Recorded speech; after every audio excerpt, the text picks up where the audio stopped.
3, 2, 1... Salut la team, comment ça va en ce mercredi? Aujourd'hui, plutôt que de parler des playoffs, j'avais envie de changer un petit peu. Je voulais évoquer Team USA, parce que ouais, les Jeux Olympiques de Tokyo approchent. On le sait, la grande fête débute le 23 juillet, et avec le calendrier hyper resserré dû à la pandémie, faut pas se leurrer, il y aura beaucoup d'absents du côté de Team USA, mais aussi du côté des autres sélections. Ben ouais, avec un camp d'entraînement pour Team USA qui commencera le 6 juillet, et un potentiel match 7 des finales NBA qui auront lieu le 22, avec le début des Jeux Olympiques le lendemain, je sais pas comment on pourra articuler tout ça. Alors du coup, en prenant grand soin de donner de l'importance à toutes ces potentielles absences, j'ai décidé de construire le roster pour la sélection américaine, avec vous sur Twitch, et c'est pour ça qu'aujourd'hui on part en mode Crystal Ball. Je sais que certains aiment moins ce format et je suis désolé pour vous, il en faut pour tous les goûts. Ceux qui supportent vraiment pas, je vous donne rendez-vous tous les samedis où les vidéos traditionnelles, ne vous inquiétez pas, perdurent. Ça changera pas. Ce qu'il faut savoir, c'est que depuis que je me suis lancé sur Twitch, une plateforme que je kiffe clairement, je n'ai plus du tout le temps de vous produire 2 nouvelles vidéos par semaine sur YouTube, comme je le faisais avant. Je préfère faire un gros live là-bas, plus 2 petits, une grosse vidéo le samedi, et le best-of de Twitch ici le mercredi. Ça permet de diversifier pas mal de choses, et moi j'y trouve plus mon compte. Alors du coup, les best-of Crystal Ball comme celui d'aujourd'hui, voyez-les plutôt comme des bonus qui permettent de continuer à avoir du contenu bi-hebdomadaire, et ça me semble pas mal. Vous regardez si vous voulez, vous ne regardez pas si vous ne voulez pas, mais je pense que ça vous fait un petit truc en plus quoi, plutôt qu'une seule vidéo par semaine le samedi. Et si vous voulez assister à l'intégralité des lives sur Twitch et même participer, parce que c'est encore mieux, voici le planning. Là, cette semaine, je vais encore être présent aujourd'hui à 11h30 pour choisir le sujet de samedi, justement, mais aussi samedi pour débriefer de la vidéo. Donc franchement, je trouve ça cool. Si vous kiffez, il y a quand même moyen qu'on se voit un paquet de fois chaque semaine. Donc pour ne rien manquer, il n'y a qu'une seule solution.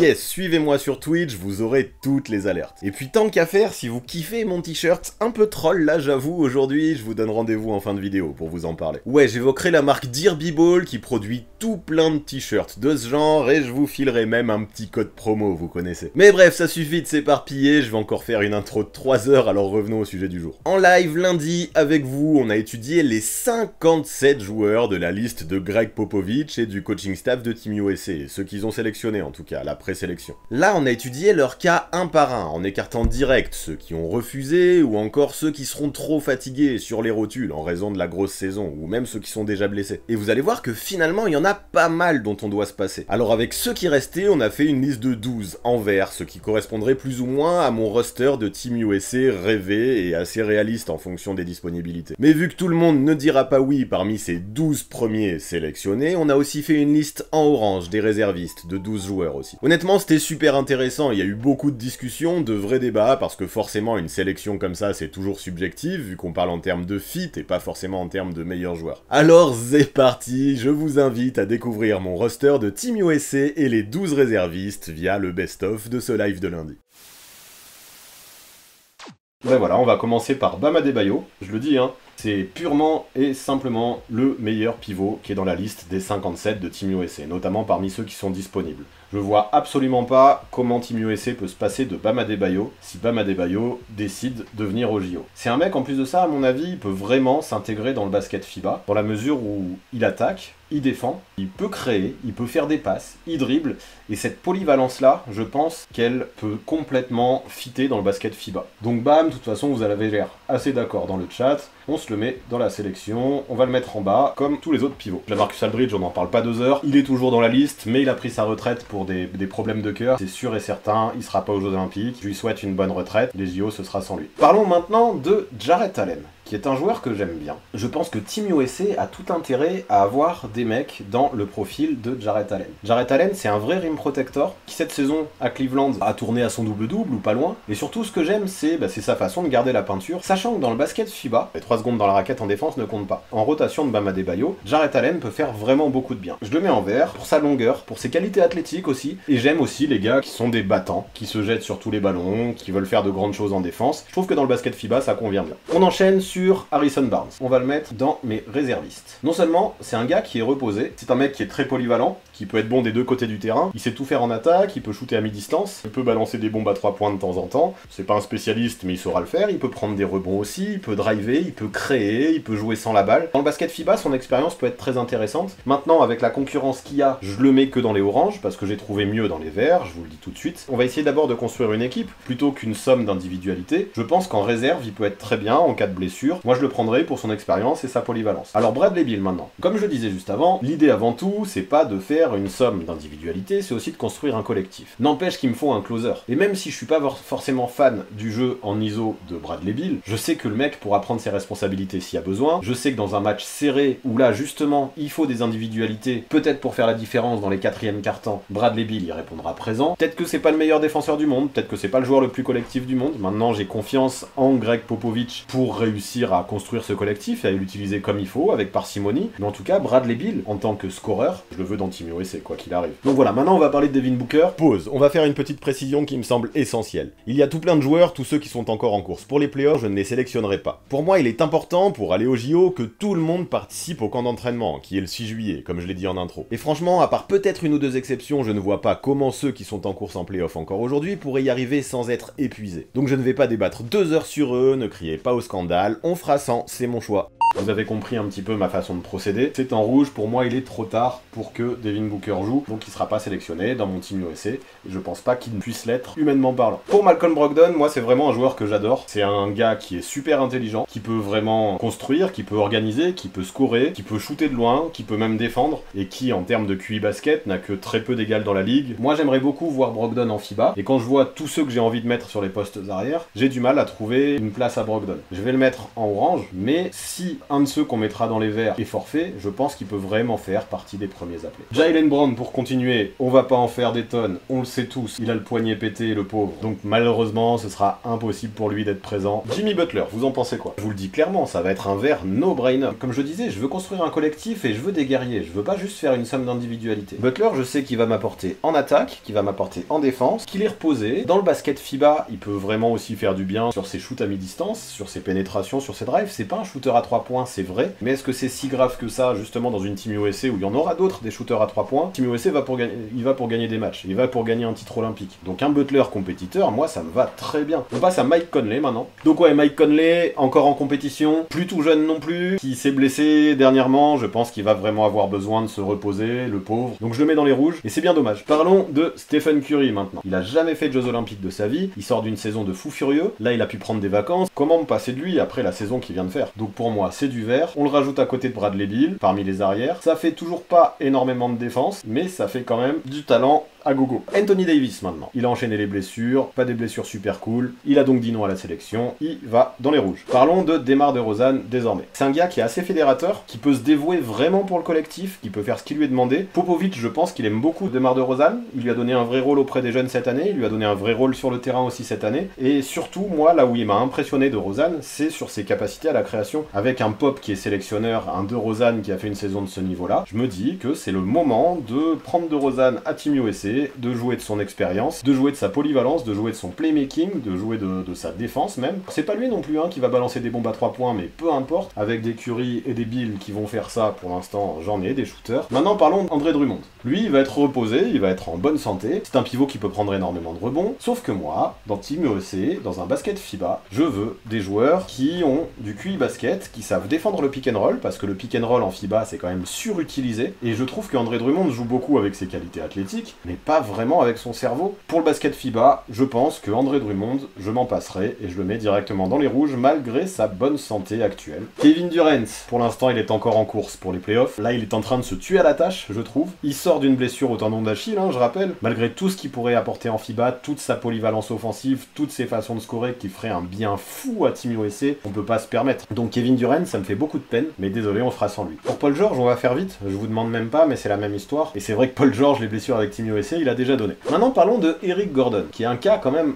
un petit peu compliqué je trouve. C'est un gars qui peut tout faire sur un terrain, qui peut prendre feu à 3 points, qui peut scorer pas mal, qui peut driver, qui peut créer. Et moi, mine de rien, même si à Houston, sa saison a été très très compliquée, même si c'est un joueur qui est injury prone, je me dis qu'un Eric Gordon peut faire du bien à cette Team USA. Alors bien sûr, je vais pas le mettre en vert, mais moi je le mets en orange, parce que je suis persuadé que dans un basket FIBA, il dispose de toutes les qualités si son corps veut bien rester en bonne santé.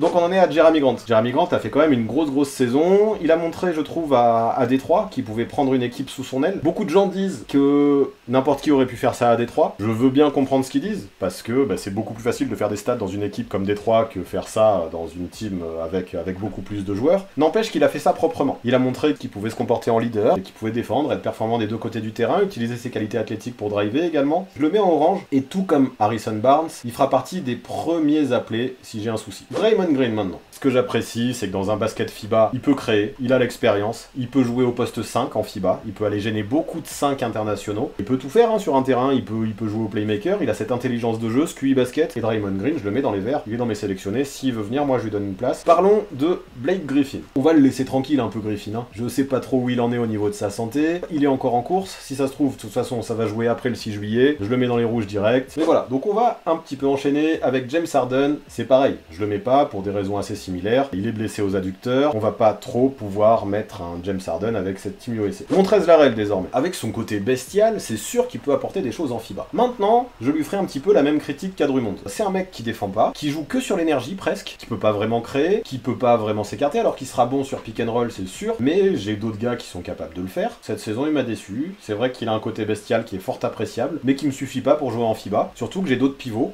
que je préfère mettre devant lui. Donc, Montrez Larrell, directement dans les rouges. C'est pas ce que je recherche pour cette équipe, en tout cas son profil ne me correspond pas vraiment. Et par contre, en parlant de profil, un Joe Harris, lui, j'adorerais le prendre tous les jours dans Team USA. Sauf que non, parce que encore une fois, le mec est encore en course, sachant que Joe Harris, c'est un peu le Iron Man de ces Nets. Le pauvre, après les playoffs et la saison de fou furieux qu'il vient de mettre, on va le reposer, et c'est bien dommage parce que son profil, je l'aurais vraiment kiffé dans Team USA. Donc ce sera du repos pour Joe Harris. Et pour Tobias Harris, pareil, il aurait pu apporter pareil de très belles choses. Un mec qui, comme ça, est encore en course pour les playoffs. J'ai déjà dit, pour moi, c'est rédhibitoire. Pas de Tobias non plus. Gordon Hayward, qui lui n'est plus en course, mais qui a eu une saison un peu rongée par les blessures. J'aurais presque envie de le mettre en orange, parce qu'il peut apporter beaucoup, mais je me dis qu'il a pas assez joué. Je ne vais pas le prendre dans cette équipe de Team USA, même si pareil, un Hayward en bonne santé, avec son intelligence de jeu, sa capacité à créer, son shoot à 3 points, sa capacité à rentrer dans un collectif aussi. Ça aurait été très propre, mais je le mets en rouge. Gros l'idée, grosse déception pour moi, surtout que je disais que le problème pour l'instant chez les arrières, c'était que j'avais pas assez de défense. Sauf que Jrue Holiday, c'est pareil, toujours en course, on va pas débattre 50 ans. Salut Jrue, avec ce calendrier resserré, pas de place pour toi. Dwight Howard, on est d'accord, il est encore en course, donc du repos pour lui cet été, pas de Tokyo pour Dwight Howard. Parlons de Brandon Ingram maintenant. J'ai vraiment hésité longtemps. Au départ, je l'avais mis vert, et au final, j'ai trouvé beaucoup trop de concurrence. Pourtant, il a un profil qui est fort, hein. Il peut mettre du triple, il peut créer lui aussi, on va pas le cacher, c'est pas le roi de la défense. Est-ce qu'il a l'expérience? Est-ce qu'il a vraiment le QI basket? Je suis pas sûr. J'ai préféré prendre des mecs comme DeRozan, beaucoup plus polyvalents, beaucoup plus expérimentés, beaucoup plus two-way player et beaucoup plus playmaker aussi. Je me dis que dans le basket FIBA, j'ai déjà un mec comme Bradley Beal là qui joue en ISO, j'ai déjà un mec comme Curry qui peut mettre le feu. Je suis pas sûr d'avoir besoin d'un Ingram. Donc Ingram, je le mets en orange. Au vu du profil de mon équipe, je me dis qu'individuellement, il mériterait amplement. Par contre, collectivement, c'est pas forcément avec un autre joueur pro de l'ISO que j'ai envie de construire ma team. Ok pour Kyrie Irving, il fait une super saison, hein, qui a été super propre, que j'ai beaucoup apprécié. Sauf que non seulement il est encore en course, mais en plus de ça, il vient de se péter la cheville et il a une saison qui a été difficile, hein, des hauts et des bas lui aussi niveau santé. Kyrie, c'est trop compliqué, ce calendrier est resserré. Pas de Jeux Olympiques pour lui. LeBron, on le met dans les rouges aussi, c'est pareil, on va pas discuter 2 heures. Il a déjà dit non, parce qu'il a besoin de se reposer, il a connu des blessures, il a un film dont il doit faire la promotion, donc LeBron James, les JO, c'est non, et c'est bien dommage. Et DeAndre Jordan, allez, peut-être que je l'aurais mis en orange si les Nets n'avaient pas été en compétition encore, pour sa capacité de protéger le cercle, mais je trouve qu'il défend de moins en moins bien, donc je vais pas le mettre. Et je pense que même sans les Nets en compétition, je le prenais pas. Plus assez d'impact sur le terrain, je préfère largement un Jarrett Allen qui est beaucoup plus dynamique à un DeAndre Jordan. Kyle Kuzma, ah ouais, c'est sûr, comme je le lis, il pourrait faire mal, mais le problème c'est que depuis sa draft, on se dit qu'il pourrait faire mal. En termes de QI basket, c'est très moyen, c'est pas un grand défenseur non plus. Au vu de la concurrence, regardez, on a déjà Barnes, Grant et Ingram dans les oranges, il y a que 5 places hein, parmi les forwards, que ce soit chez les verts ou chez les oranges. Kyle Kuzma, je lui trouve pas sa place, je préfère avoir d'autres oranges et une autre équipe réserve. Ok, on enchaîne avec Zach LaVine, qui a toujours les mêmes soucis en défense, mais qui peut prendre feu offensivement, qui peut prendre feu à 3 points, qui peut créer. Et en fait, ce que j'ai apprécié cette saison, c'est que malgré toutes les failles qu'il a, hein, toujours son côté un peu individualiste et ses soucis en défense, il a appris grâce à Billy Donovan qui pourrait pas gagner tout seul.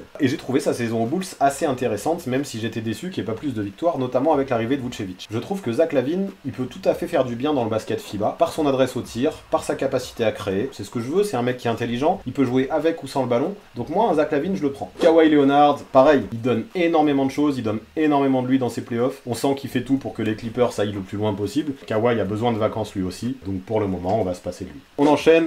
On va parler de Damian Lillard. Donc un gars qui justement peut être, comme je disais, dans le profil de Stephen Curry. Si je veux faire les JO et que je suis Greg Popovich, je ne vois absolument pas comment me passer de Damian Lillard. Donc let's go. Par contre, moi ce qui me dérange dans ces 4 arrières, et c'est ça qu'il va falloir résoudre quand on sélectionnera le dernier, ce qui me dérange c'est qu'on n'a pas beaucoup de défense. Et là il me manque quelqu'un qui va pouvoir défendre sur les gros arrières. Mon dernier arrière ce sera quelqu'un qui puisse être envoyé en mission sur des gars qui pourront prendre feu dans les sélections adverses, au poste 1 ou au poste 2. Passons maintenant à Brook Lopez, on le connaît, il est plutôt jeune, il est encore en compétition avec les Bucks, donc c'est mort pour lui, on se passe malheureusement de lui. Pourtant il aurait pu faire du bien lui aussi, c'est un vrai bon défenseur, Brook Lopez, dans la raquette, il peut vraiment fermer la peinture, ou dans une règle FIBA où les 3 secondes dans la raquette en défense n'existent pas, il peut vraiment faire le tronc d'arbre et tout péter dans la raquette. Il aurait aussi pu écarter le jeu et balancer des triples. Maintenant, pareil, avec les Bucks il est encore en course, il aura sûrement besoin de repos, donc Brook Lopez, il faudra malheureusement s'en passer je pense pour ces JO. On enchaîne sur Kevin Love. Pour moi, il a pas assez joué cette saison. Bien sûr, lui aussi,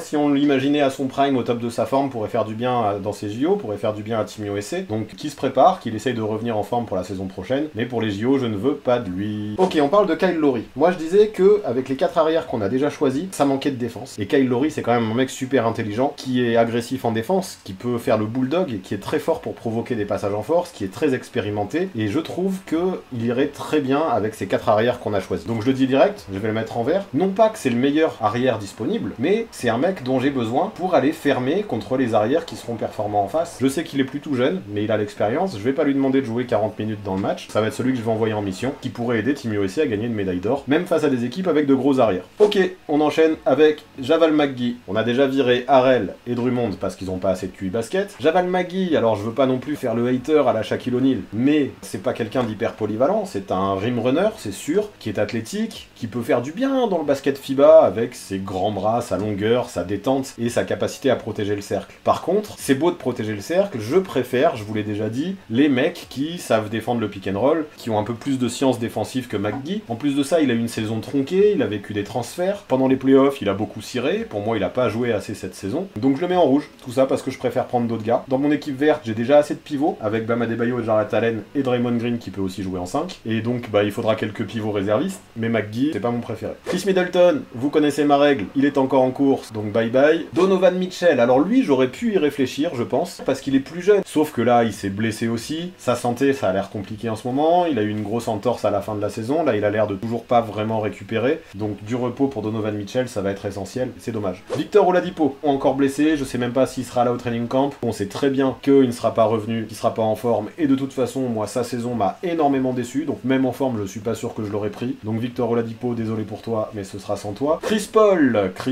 eh bien, ça me fait de la peine parce que il aurait pu être un vrai meneur organisateur, sauf que il est en train de tout donner avec les Suns en playoff. Ils sont bien partis pour aller loin, les Suns, donc pour le 6 janvier, le mec sera jamais prêt. Il s'est fait mal à l'épaule lors du premier tour, donc on va pas non plus insister. Le point guard va avoir besoin de repos, donc on va se passer de lui pour les JO, et c'est vraiment dommage. Allez, Mason Plumlee, alors qui a un peu d'expérience avec Team USA, qui est toujours dans le groupe depuis des années, et qui cette saison, à Détroit, a fait des stats proches du double-double. C'est pas le meilleur défenseur du monde, mais voilà, il peut défendre assez intelligemment aussi. C'est pas non plus un méga protecteur de cercle, mais il peut prendre ses rebonds. Alors je le mets pas parmi mes 12, mais je me dis que s'il y a un absent, pourquoi pas l'appeler. Donc ce sera un de mes pivots réservistes, Julius Randle, qui a remporté le titre de MIP et qui le mérite amplement. J'ai beaucoup apprécié la saison de Julius Randle. Maintenant, en fait, dans le basket FIBA, il me pose question réellement. Alors je veux pas non plus faire de sa série contre les Hawks une vérité absolue, mais mine de rien, on a vu que quand il était fermé défensivement, c'était très compliqué pour lui d'aller scorer. J'aurais peut-être réfléchi à le mettre, mais dans mes 12, je vais avoir d'autres gars. Moi, ce qui m'embête vraiment, ça va être les défenses européennes, et j'ai peur que dans un basket FIBA, Julius Randle soit pas le plus épanoui du monde. Donc je le mets parmi mes réservistes, c'est bien mérité, c'est un minimum de le mettre parmi les réservistes, mais je ne le mets pas parmi les titulaires. Duncan Robinson. Alors moi, je disais que Joe Harris, tout à l'heure, avait le profil idéal, et je préfère par exemple un Zach LaVine, qui n'est pas un sniper comme Duncan Robinson, mais qui sait faire beaucoup d'autres choses. Et on a aussi Stephen Curry, on a aussi Bradley Beal, on a aussi Damian Lillard qui peuvent balancer des triples. Donc j'aurais bien bien aimé avoir un Duncan Robinson dans cette team pour son côté sniper, mais je me dis que ça peut vite être compensé par d'autres qualités des autres. Donc je le mets en orange. Pour l'instant, je pense que je peux m'en passer, malgré le fait que son profil ferait du bien dans le basket FIBA, je pense. Mitchell Robinson, c'est pas un joueur non plus qui m'a fait rêver cette saison. J'ai pas vraiment vu de progrès défensif, il a été beaucoup blessé, il a manqué beaucoup de matchs. La plupart des joueurs qui ne sont pas sur un bon rythme parce qu'ils ont manqué trop de matchs, je les ai mis dans les rouges. Je trouve que Mitchell Robinson manque encore d'expérience, qu'il est encore sûrement trop naïf. On avait un Javal Magui un peu dans ce profil, très proche de la peinture rim runner. Pour l'instant, on sait pas du tout où il en est niveau santé. Donc désolé pour lui, désolé pour les fans d'Enix aussi, mais je le mets parmi les rouges. En réserve, en tout cas, je préfère un mec comme Mason Plumlee, qui a cette expérience de Team USA et qui est en forme. Allez, Jason Tatum des Celtics, qui nous a fait des gros playoffs, mine de rien. Et je trouve, quand on voit qu'on a Jimmy Butler, DeMar DeRozan et Draymond Green sur les postes ailiers, il manque un vrai titulaire qui peut scorer dans tous les sens, aux 3 niveaux, qui peut prendre feu, qui peut presque être le leader sur les ailiers de Team USA.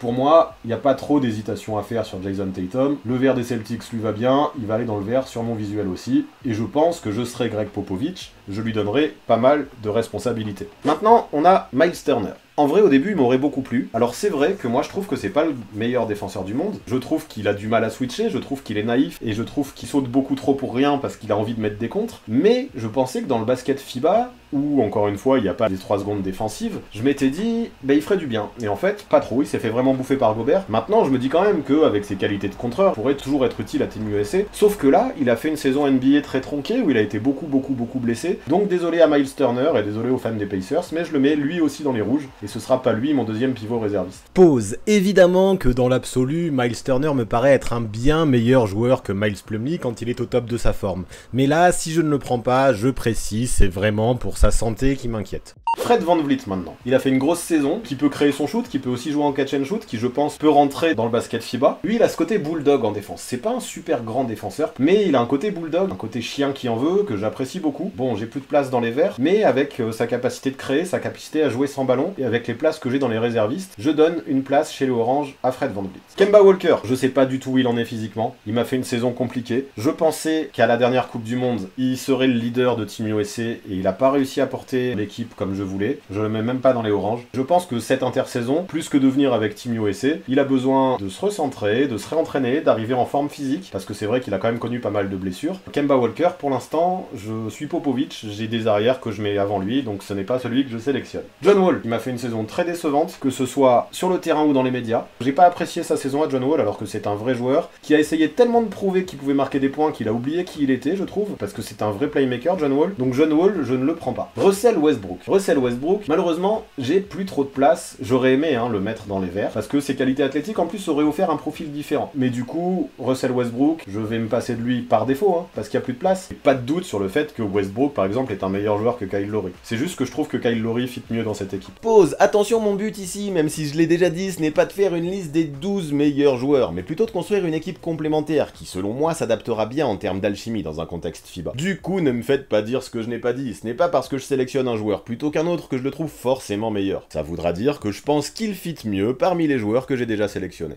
Derrick White, quand je cherchais un lockdown sur les arrières, Derrick White aurait pu jouer ce rôle-là. Maintenant, beaucoup trop blessé cette saison, il a pas assez joué. J'ai trouvé qu'en plus de ça, quand il avait joué, il avait pas été exceptionnel, il a beaucoup croqué, il a été très maladroit. Je l'attends l'année prochaine, mais cet été, je vais lui demander qu'il se retape un peu, qu'il revienne en forme avec les Spurs l'an prochain. Et peut-être qu'ensuite, on le prendra avec Team USA une autre année. Maintenant, on a un Zion. Et comment vous dire que j'ai beaucoup trop envie de voir Zion dans cette Team USA. Il est en vacances depuis un moment, du repos, il a pu en prendre, et je pense mine de rien que ça peut être une vraie expérience pour Team USA, que Team USA, au niveau de la hype pour ces JO, aurait tout intérêt à le prendre, et c'était ma raison, parce que je connaissais déjà un petit peu mon effectif, pour laquelle j'ai pas pris Westbrook en phénomène athlétique. Je me dis, si on a déjà Zion en phénomène athlétique, peut-être qu'il y a moins besoin de Westbrook sur les postes arrière. Et Zion, je pense qu'il peut dominer énormément de monde dans le basket FIBA. J'ai l'impression qu'on peut revoir un Zion un peu en mode NCAA, qui va dominer, surdominer physiquement, qui peut être dans les highlights dans tous les sens. Pour le buzz des JO et pour le buzz de Team USA, si on peut avoir Zion, il faut pas dire non. Donc à voir. Si Zion est présent, je m'en passe pas et je le mets dans mes 12. Christian Wood, je le mets dans les oranges. Il a fait un début de saison sur les chapeaux de roue, il était en course pour être le MIP. C'est un mec qui lui peut vraiment s'écarter, je trouve, contrairement à Turner, bon, qui est moins un protecteur de cercle que lui, mais qui sait faire plus de choses offensivement, qui est en bonne santé, il est revenu bien en fin de saison. Turner et Mitchell Robinson, leur santé est inquiétante, donc je les ai pas pris. DeAndre Jordan, Brook Lopez sont encore en playoff, donc je les ai pas pris. Dwight Howard, c'est la même. André Drummond, je trouve, manque de QI basket comme Montrezl Harrell. Pour moi, un Christian Wood, ce serait peut-être à tester. Je préfère quand même Jarrett Allen. C'est vrai que Christian Wood aurait pu amener du punch offensif, mais là, je je pense que mon problème dans cette Team USA, ce sera pas l'attaque, ce sera plutôt la défense et la protection de cercle. Et un Jarrett Allen, je pense, est meilleur en protection de cercle que Christian Wood et peut encore plus dominer dans le basket FIBA. Et enfin, on finit par Trae Young, qui est encore en course pour les playoffs. Donc normalement, c'est rédhibitoire et je le mets dans les rouges, mais j'ai envie de le mettre dans les oranges quand même. Et c'est là que vous voyez quand même que mine de rien, je le respecte le gars. C'est que je me dis que c'est le seul gars qui est encore en course dans les playoffs que je n'ai pas mis dans les rouges. Parce que mine de rien, sur son playmaking, il peut apporter des choses que les autres n'apporteront pas. Et parce que je me dis que c'est quand même quelqu'un de jeune. S'il va pas jusqu'en finale de conférence ou en finale NBA, il aura peut-être le temps de se reposer un peu et d'arriver en forme pour les Jeux Olympiques. Donc j'aurais pas envie de me passer définitivement de lui. Et ce serait potentiellement un joueur qui ferait du bien.